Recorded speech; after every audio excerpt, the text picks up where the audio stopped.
Lots of songs in my head today. I think that's Right. Welcome everybody to a special Facebook Live. Joining us tonight, we have Jessica Doherty, who is a Celebrant and Funeral Director. And Jessica is here to talk to us tonight about moving forward through grief. Jessica was drawn to become a funeral celebrant, and in 2015, she completed the Funeral Celebrant training with the Certified Celebrants Association of Canada. She believes that a funeral, memorial, graveside service, or celebration of life is a fundamental part of our grief journey. Being with those who love us, sharing memories, and creating a space to walk through grief together is an essential part of the ceremony for us and for the loved one that we are remembering. Tonight, we'll be discussing how this has changed in recent weeks during this whole COVID pandemic and what is happening for family and friends when they lose someone. So welcome, Jessica, and thank you so much for joining us here tonight. We are looking forward to it, and I know there's so many people as well who are just so excited for this and with questions and everything. So thank you. Welcome. Thank you very much. I really appreciate you having me on, and I'm looking forward to talking about something that I know has been on people's mind a lot lately, either because they know someone who's going through this or because they are themselves going through it as well. Yeah. There has been a lot of interest in this topic and not very much discussion. So I am also really excited to bring this information to people because I really feel like people need to have some clarity on what's been going on and how people are getting through this or how people might handle the situations that they're facing now.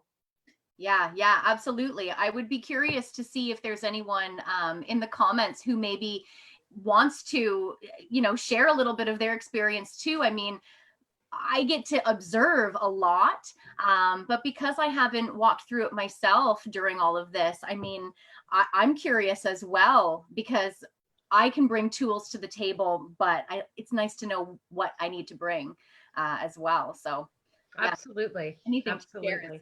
Well, we have a fair number of people showing up. People are gathering and getting online. Takes a minute or two after the announcement goes out. But we certainly will pass on any questions that come through and hopefully answer all of the questions that come up for sure. Yeah. So I think, from my perspective, I think one of the biggest changes is the social distancing that goes around a funeral. Mm-hmm. So maybe you can talk about how the industry has sort of had to shift and adjust and run with that. Yeah, absolutely. The big thing is the group of 10. And that's for the entire group, myself included. So for a lot of folks, they are, if they are deciding to have a ceremony of some kind, be it in the building or out at the graveside, there are a very select few who are able to be in attendance. So I imagine that poses a really big challenge right out of the gate for those who have larger families, siblings, uncles, aunts, grandparents, grandkids, children, all those really important relationships. It must be really challenging to figure out who exactly is able to come, especially when there's a big enough group that there aren't those who are directly at risk. I mean, a lot of folks are not coming who are in that bracket of people who are more susceptible to it or who are higher risk for their protection. But the biggest change is definitely the number of people in attendance. And a lot of people postponing ceremonies, if at all possible. You might have an idea in your mind about what your wishes were, and then this kind of thing comes up, and maybe that changes everything. If some people, it was their plan to wait and do something bigger when the nicer weather comes, or when people could travel a bit easier, who were far away anyway. But now it's really becoming a consideration for most of the families that we serve, who would end up doing some kind of a gathering. So yeah, those would be the two major gigantic changes right now. So, it's not 6, it's 10. I It's thought it was 6 for some reason. So 10, 5 family members and would be you. yeah, 10 total, I believe it is. 10 total in the room. Okay. Yeah, or at the graveside. So we do have one person, Eva, and my condolences, Eva. So Eva's saying that her father just passed from COVID, and we have opted to wait until and have a celebration of life. I just don't know when. I just don't want him to be forgotten. So Absolutely. Yeah, Eva, you're in such a unique position, and it's nice to know, I hope, that you're not alone. I know there's a lot of folks who are making the same big decisions like that. As tough as it is to postpone things, because it is nice to get that closure, there are advantages, trying to find the silver lining in a difficult situation to waiting or having to wait. There's a lot of different things you can be doing in the meantime, that can really facilitate that grief and take that time strain off of things. I know that with my years in the funeral director chair, there's always a bit of a panic that ensues trying to get everything done in a matter of 3 days. And I've had families look back and say, boy, it'd be really nice if we had a little bit more time. It's not the same for everybody. This is a unique experience for each person. So where it might be kind of advantageous for some, it certainly might not for others. absolutely. So what suggestions would you bring forward for family members who say are losing someone during this time? Because I know the funeral or the celebration of life is always something that is so helpful for people as they go through that grieving process. So when it's being prolonged, is there any suggestions that you as a funeral director would give to people to help them kind of bring that closure for themselves during a pandemic like this? Yeah, absolutely. I mean, there's lots of different ideas, and if anybody thinks of anything that I don't think of, please let me know, because I'd love to be able to forward it to people who ask. But things like spending some time to gather up photos. Looking through photos is immensely helpful. I even find myself doing it right now. I mean, I'm not going through the same grief process, but there is grief that I'm experiencing through this. And when I feel myself kind of dipping into that, first thing I do is grab my phone and go right to the beginning of my camera roll. There's 13,000 pictures sitting on there. And yeah, there's something about going through those photos. So with the time that you would have, to pull out those old albums, to check your old hard drives, to ask around for people to start sending you images that you may never have seen, which is really, really fun to see. So definitely looking at photos and gathering photos, sort of, accumulating those over the time that you've got. Going through music, music is a really important part of the service. And I think that if it's not something directly at the front of your mind, it might be something that you kind of glaze over, just pick something that a lot of other people would pick. But now you have the opportunity to really compile a playlist, for while everybody's gathering, some really, really special songs. You can talk to somebody. One of the things that I do with families every time before a service is we chit chat. Right now we chit chat on the phone, but typically we'll sit down for, up to an hour or two, depending on the family, and just talk about their loved one, think about stories, share memories. There are ways that you can talk about that person, which really, really keeps them present. It keeps them present. It keeps the laughter. It facilitates the grief. It keeps it there because it needs to be felt and it needs to be done. And it's part of the process. And, you want to keep them alive and memorialize them, and getting to share those stories is really important. So, if you want to have a celebration and you think that you want to have somebody speak at it, no harm in getting in touch with them now. I have 1 or 2 families that I'm in contact with now, and we have no idea when the service is going to be, but we're chit-chatting and we're talking and we're planning. And for the planners and the doers, this is a really great coping skill to put things in order. Yeah, yeah. Yeah. And for those that aren't doers, be with it. Be with it. And it's okay, you know, to take some time and to light a candle and sit with your thoughts of that person, to spend some time in some kind of vigil that is important to you, and honoring them in a quiet moment. Yeah. There's so many opportunities to be able to really sit with that. I hope that helps a little bit. No, absolutely. I think it's really, really great ideas, and a lot of things that I think sometimes we almost bypass just in the funerals that I've helped to put together or bring together or whatever. It's been it's quick. You know, you've got 24 hours and you need to figure absolutely everything out. So it's a really great a great time to be able to really put more thought into it. And even the stories. Yes. Like hearing stories of my loved ones has always been the most beautiful way to capture them. And I know for myself, after my father passed, I actually asked my aunt and my uncle for stories of my dad from when he was a kid. You know, what were their memories of him? And I still have everything that they wrote up about him. And it was an element of my father that I'd never actually experienced before. I didn't know him as a child. So being able to reach out to people too and just say, like, what are what memories do you have? Yeah, absolutely. And I know that most funeral homes are putting the extra options forward, you know, for when families are having a small ceremony, you know, to be able to cast it over Zoom or live stream it through the funeral home's website. Most places will have, most funeral homes will have a website with the obituary and a photograph and the service details. And there's usually a guest book option as well. And, you know, to encourage friends and family to put their memories and their thoughts and their stories there.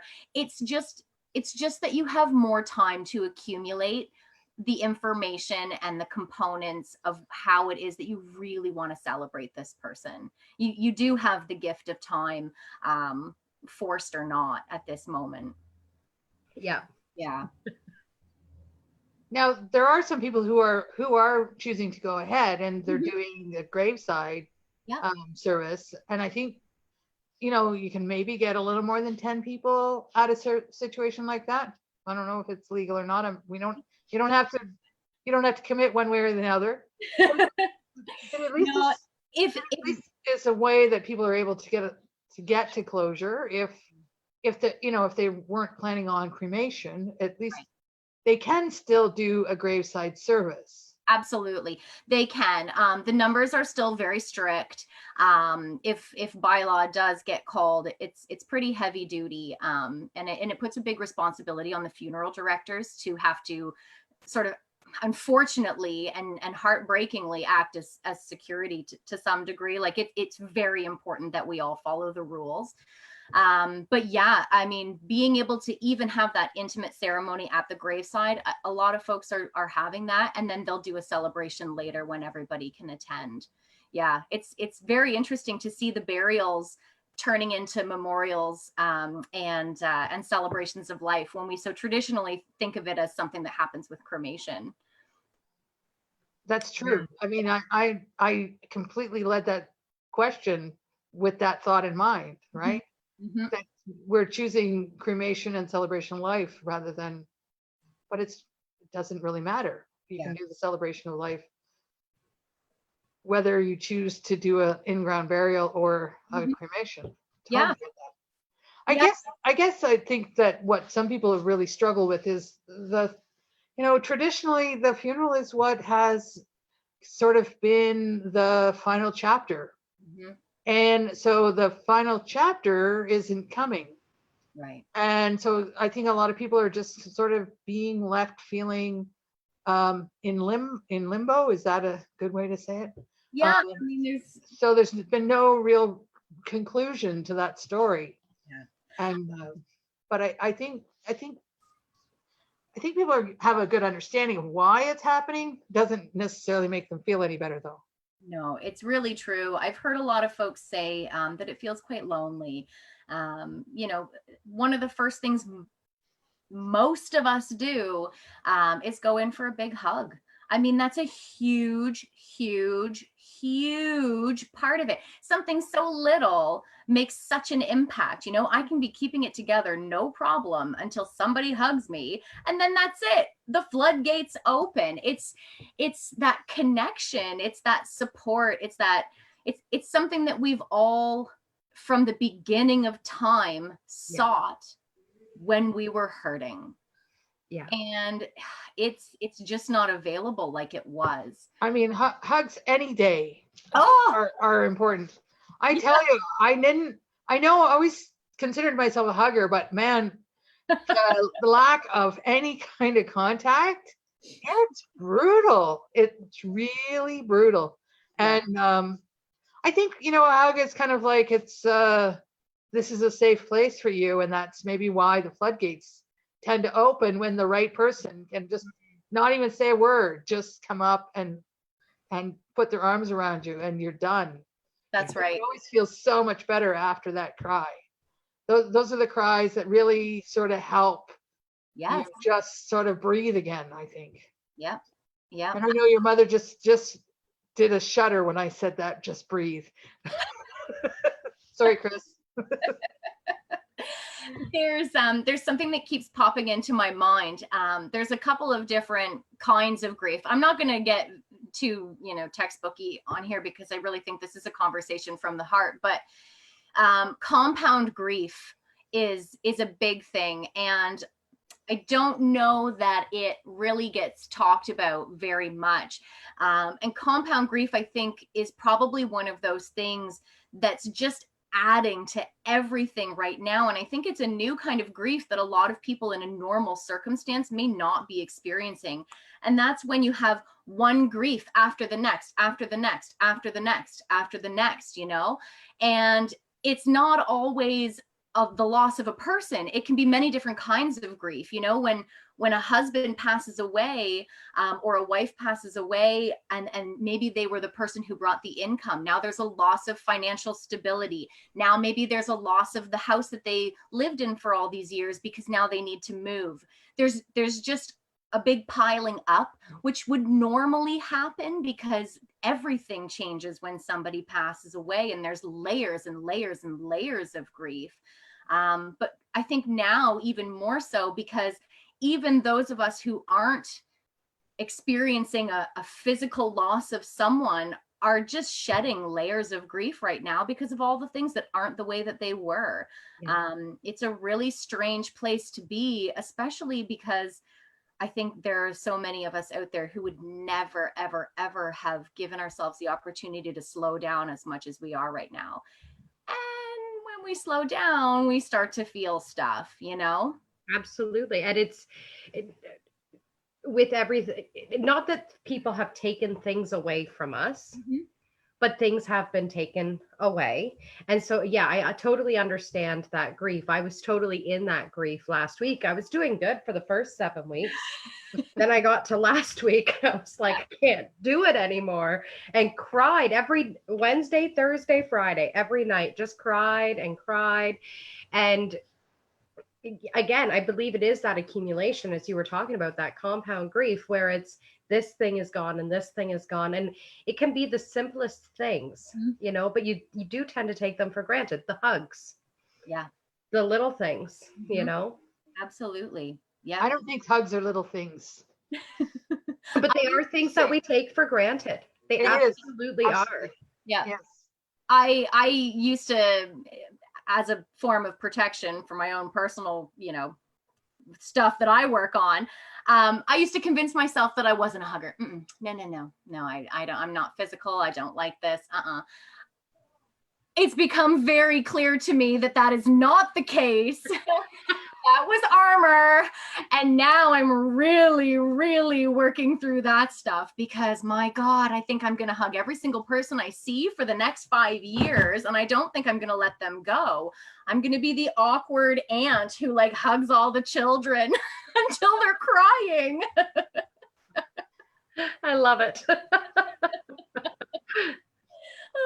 I have a cousin and we both decided that since we were over 50 that we can hug each other now. Where we used to, just not because it just seemed like an old person thing to do. And so now it's like, well, we're over 50 so we can hug each other now. Yeah. That's awesome. I know. The things we do. I mean, I've hardly put any miles on my car. I've hardly used any gas, but there's been a number of not like in my family passings, but people that I've known that have passed, and you kind of don't know really. I mean, from my perspective, like, what do you do for a family that loses a family member when you can't go to a visitation or a funeral?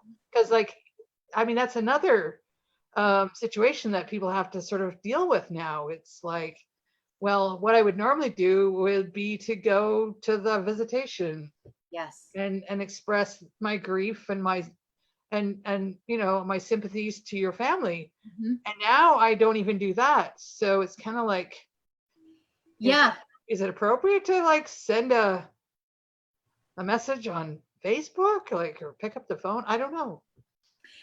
I think any kind of connection is appropriate. I mean, I instantly think of the people in attendance, and you bring up the perfect point of, those family members who are a big part of the family, but aren't able to be in attendance. And I can't imagine not even just family. I mean, what if your best friend passed away? Yes. And you couldn't go because they already had 6 people or 10 people. Absolutely. And this is somebody that you've had in your life your entire memory, right? And how do you rationalize that? Mm-hmm. I mean, it's just, well, that's the big conundrum of it all. I spent all of these years talking about how important and how critical a funeral of some kind. I'm taking off the funeral director hat and I'm just putting on the person who cares hat, and something. It doesn't matter if it's going to a restaurant and everybody pays their own bill. It doesn't matter if you meet in a park and let some balloons off. It doesn't matter what you do. It matters that you do. And now that's why I don't even have all the answers, because it's just so unusual that you can't do all of these things that are what we've all known and proven to be necessary when somebody passes away. One of the big things that I think that we need to acknowledge is all of the folks who aren't able to be with their loved ones when they are passing. Absolutely. That's a huge part of the process for some people. I know that it always has been for me to be with my grandparents and to help care for them. And, it was a gigantic part of my process. I remember my great-grandmother passed away. Oh my gosh, my mom's gonna die when I tell this. My great-grandmother passed away when I was in grade 5. And I remember she had a stroke, and it was the middle of the night, and I was downstairs in the bathroom talking to my mom, and everybody was leaving for the hospital. And I said, well, I want to come. No, you can't come. It's just not the right place, or whatever the heck was said. I didn't get to go. And I was really upset about that for a very, very, very long time, because even though I was little, it was like I needed to go and I needed to participate in that. And I think that it's really rooted deep in some people, and to not be able to do that part either, I think is huge. It's enormous. And for the folks who are journeying into the next life as well, to not have that loving group with you at that time, everything is just so backwards. Yeah. Yeah. Absolutely. And one thing that, just as being a medium, and Janice, maybe you can go along with this or disagree with it, doesn't matter. So, because there is a lot of guilt that people will associate with not being able to be there with their loved one as they take their last breath. And sometimes they'll have just walked out of the room to grab a coffee, and that's when their loved one has taken a last breath, or, they got to the hospital, but they were still in the hallway before they were able to say goodbye or whatever. Mm-hmm. And what Spirit has always shown me is that the person who's passing has actually chosen to leave without giving anyone that image of that last breath. So I would imagine with all of the souls that are leaving during this time, that they've already chosen that it's okay for them on a soul level, not necessarily a human level, because there is two different perspectives of that, but on a soul level, that they are wanting to make that journey alone. Yeah.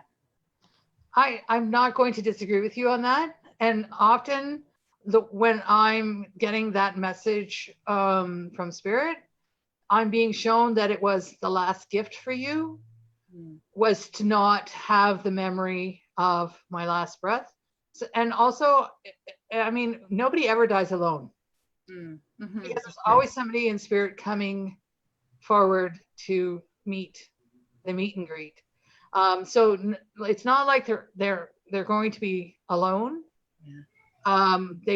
There will be somebody who's gone before who comes. Mm-hmm. And honestly, there are people who have guilt because they weren't there, and there are people who have memory of that last breath who can never lose it.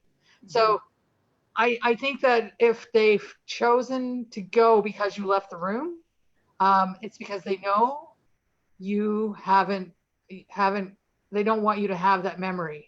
Mm-hmm. Yeah, it's certainly an experience that leaves an impact either way. Sitting down to make funeral arrangements with families, it's really, I don't even know the word. I don't want to say surprising because it's not, and I don't want to say interesting because of course it is. But people are compelled to tell that story. When I sit down and start to chit chat with the people and I ask them about, what happened, you can feel everything in the room shift. And it's like telling that part of the story is something that's a huge part of that process of grief and bereavement, retelling it and reliving it and experiencing it. It's like the more that you tell it, the truer it gets, and it's important to say it out loud to somebody who is listening. And, and I see how important it is for folks to be able to have that experience. And my heart just aches when it's not able to be a part of their story. Sorry, because of everything that's happening. It's just so important to do this the way that you need to do it. And when you can't, because of so many exterior things, it breaks my heart. Yeah. Yeah. Yes, and I like that you say, the more you say it, the more real it becomes. Yeah. Because I think that's, it's the ending to somebody's story, and I guess we all want to be as mindful of how we tell that story as well, right? Mm-hmm. And I just want people to know that I, in my experience, have not come across a spirit who was mad that people weren't there. That's good to know. I have not yet come across one. They usually are choosing to either wait or go before you get there. It's a gift. Often, things happen instantly. Like, so when somebody is gone quick, massive heart attack where everything just stops, that sort of stuff. It's so fast that there's no way that anybody could be there to say goodbye. And those are all choices that were made at some point when we were creating our soul contract. And it's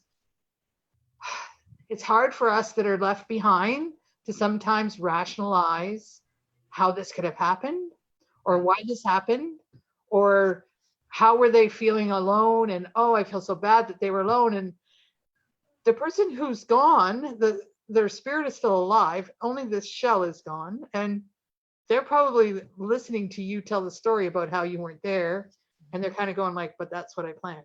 It's just how I envision it. It's kind of sorry, it's kind of convoluted, but that's just the way I get it. If that makes any sense. No. I'm not making light of death. I want to make clear that, but sometimes spirit makes me laugh when they show me some of the things that they show me. That's what I'm saying. Yes. Fair enough. And just to go back to the storytelling, Jess, the death process of watching someone pass or losing someone, it's a very spiritual experience. And it can be very fucked up. It can be very deranged. It can be all of these things like all coming at you, but then there's coincidences and there's like synchronicities and all of that. And it's very much like a birthing story, and women who have had a baby, they will tell anybody what their birthing story is. And again, it's that immense pain and it's that immense spiritual energy and everything that comes in. So yeah, it makes sense that people absolutely need to tell that story. And I just sitting here as you were talking about that, because I know I've told my birthing stories probably 5,000 times. God, I wish you could ask me more. I love it. Right? Thank you. And it's the same with those who I have been with when they've passed or around while they've been going through the process of passing.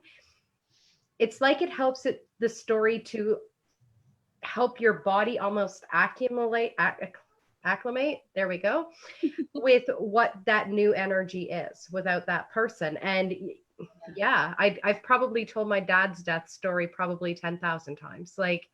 And it was a very beautiful experience, but still very heart-wrenching and stuff. So I do appreciate you saying that, because I think it's important for everyone to know. And even as a person who's just experiencing a friend who, say, has lost someone they've loved or whatever, to give them that space to tell those stories, and to not offer anything like, oh, everything happens for a reason, or any of that other kind of BS stories that people will give you, but just simply to listen to what that experience was like for them. Absolutely. It can be uncomfortable with people's big emotions and big feelings. I would be lying to everybody if I told you that sitting with families wasn't nerve-wracking and terribly uncomfortable. But is uncomfortable bad? No, it just is. And that's okay. And you're absolutely right. I think the best thing anybody can ever do is exactly what you said. Hold the space to let those stories be told and to let those feelings come out. And it's just such a unique and individual experience for every single solitary person. And there is nothing in the world that anybody is going to say that will make it better. Yeah. Ever.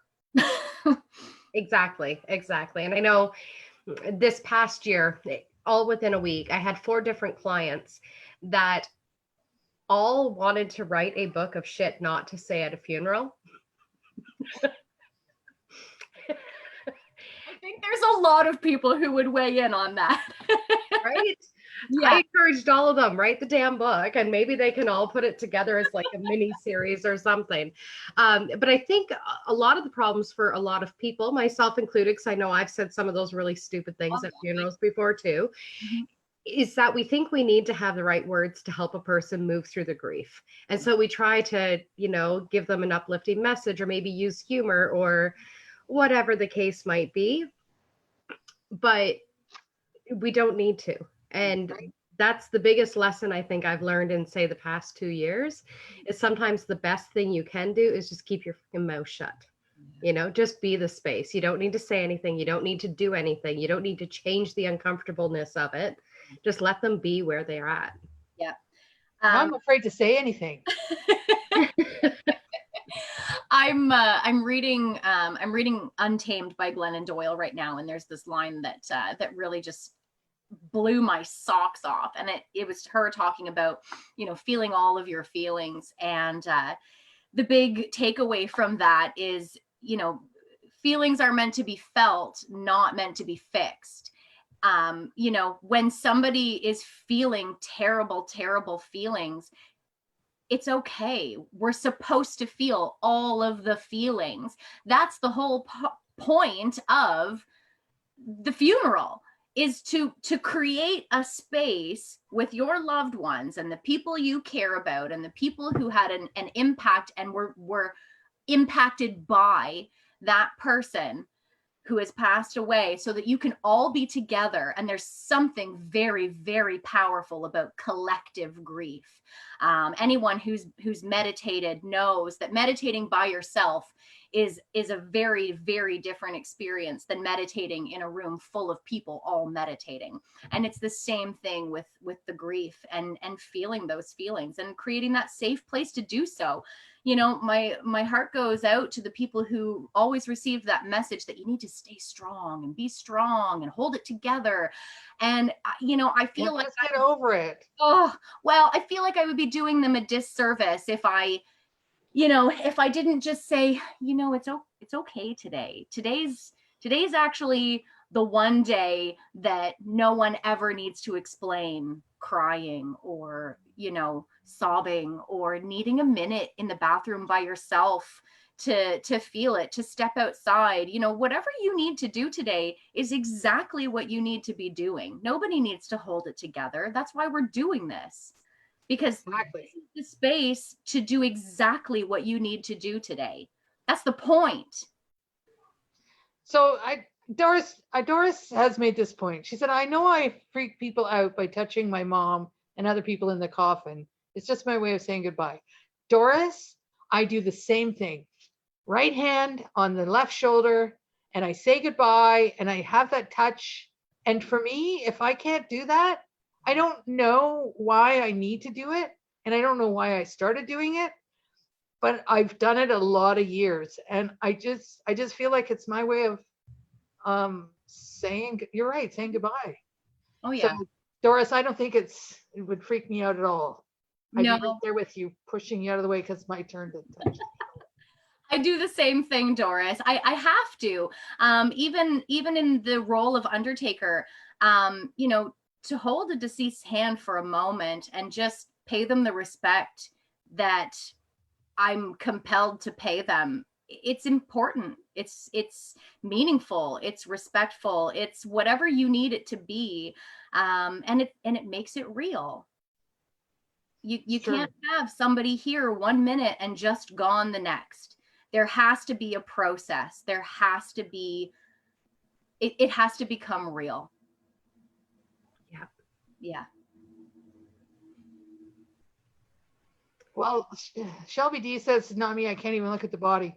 I mean, it's just the shell that the person was in, because we are not humans having a soulful experience. We're souls having a human experience, and not everybody can do it. Yeah, I mean, and do what works for you. That's what I have to say. That's what makes it so beautiful, is that everybody's process is different. Yeah. literally no book that could encompass everyone's experience. And you know, if Shelby D can't do that, then that's fine. And if Doris needs to do that, then that's fine too. There's no judgment in grief. My God. Yeah, exactly. And just Shelby, to go along with what you're saying, I actually, when my grandmother passed, I did reach in to touch her hand one last time. And it was my very first time experiencing someone not having that life force energy. And it scared the living heck out of me because I was like, she's not there. Yeah. Do you know what I mean? The energy that I had associated with my grandmother for so long was no longer there. And I haven't been able to touch another body since then. That was the only time I went in to touch a body, the last time I will ever touch a deceased body. So it's a totally different process for absolutely everybody. And just as you were saying with the big emotions and whatever you're feeling is okay, it's the same with however you deal with that grief, whether you can touch a body or you can look at a body or you can't look at a body, that it's perfect for you. And Chris just wrote, to touch someone who doesn't live there anymore really solidifies that we are more than that body, and we really do love that body. It's perfect. Yeah. And people ask me why I went to my ex. Well, why wouldn't you go to your ex-husband's funeral unless like there was a restraining order or something? Like, you had a life with him. You shared experiences and you had children with him, and why wouldn't you, unless there was something that for whatever reason you couldn't go? Family dynamics always add a very interesting element to. Karen, Yes. Karen said, my dad passed last year and I wasn't allowed to go to his funeral. It has been so hard to go through this grieving process. Yeah. I'm really sorry that wasn't something you were able to do. Yeah, absolutely. We run into that. It's really difficult. It's really, really hard for the folks who can't come, for the folks who won't come, for the folks who are encouraged not to come, for the folks who have such a hard time with it that they choose to confront people there. I mean, we all hope that everybody can take a deep breath and let everyone hold the space they need to hold, but it doesn't always work that way. And it leaves those who can't attend in exactly the same position that so many people are in right now. Yeah. With nothing to hold on to, with nothing to be able to process. And I'm sorry that was your situation, because I don't think anybody deserves that. I mean, I hear a lot of folks, and I mean, there's no judgment ever, but a lot of folks will say, well, you know, they didn't come and see me during life. Why should they come and see me after I passed away? And I can appreciate that, and I can also hold a space for wanting to bring closure and make amends, however you need to do that. It's individual. It is. No right answer. Karen, maybe you can do something for yourself to honor your father, yeah, and get some closure to that relationship. Yeah, absolutely. So I'm just wondering if anybody else has any questions. I'm just going to go check, see if we missed anything.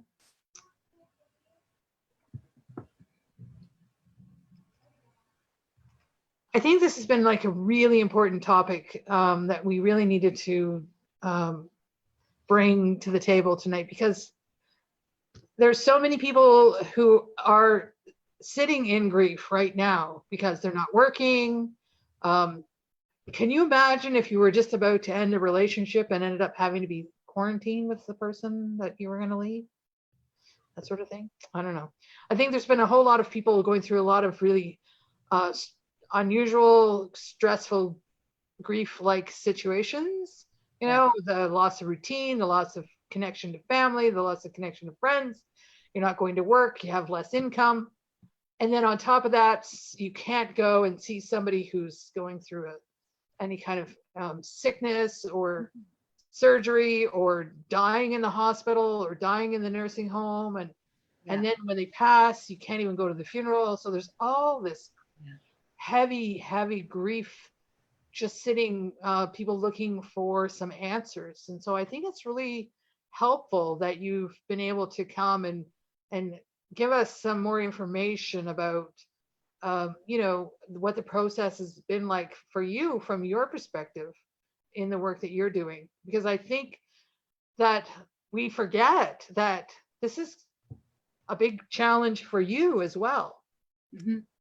Yeah, you know, that whole industry, you know, people tend to be very highly emotional when you see them, rightly so. Yeah. And then on top of that, now you're telling them they have to adjust what they thought they were going to have.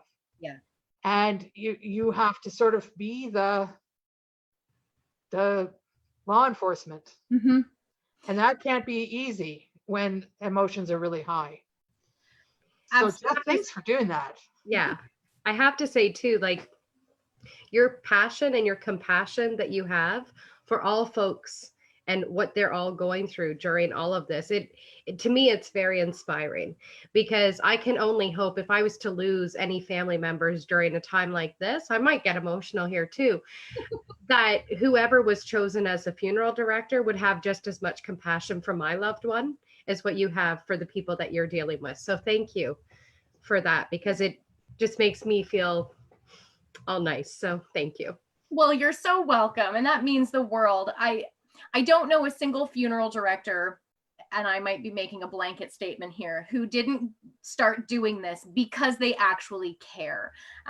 You know, sometimes we get a bad rap, and that's okay. But at the very bottom of it all, we do this because we care, and because it is important, and because to help in that way at, you know, what's most of the time the worst moment in someone's life. You know, there's a lot of business attached to it. There's a lot of planning and paperwork that's attached to it. But once you remove all of that, really it's about trying our best to give somebody the experience that they need. And it means the world that you see that. And gosh, I mean, as a sort of a wrap up, I guess I would just encourage anyone out there who's experiencing any of the situations that we've talked about to just reach out, talk, cry, light a candle, look at pictures, punch your pillow, yell and scream, do whatever you need to do, because getting it out of your body is the most important thing. You know, when we hang on to it and we stay strong and we stay stoic and we stuff it down, it's going to come. So just, you know, if you need to reach out, if you need to talk to somebody, if you want to talk to somebody, there's lots of resources, loads of resources. I'll try my best to put some of them on my website. I have a lot of access to the Hamilton resources. But even, you know, even just to reach out, if you want to have a cup of coffee, you know, do it over Zoom or a phone call.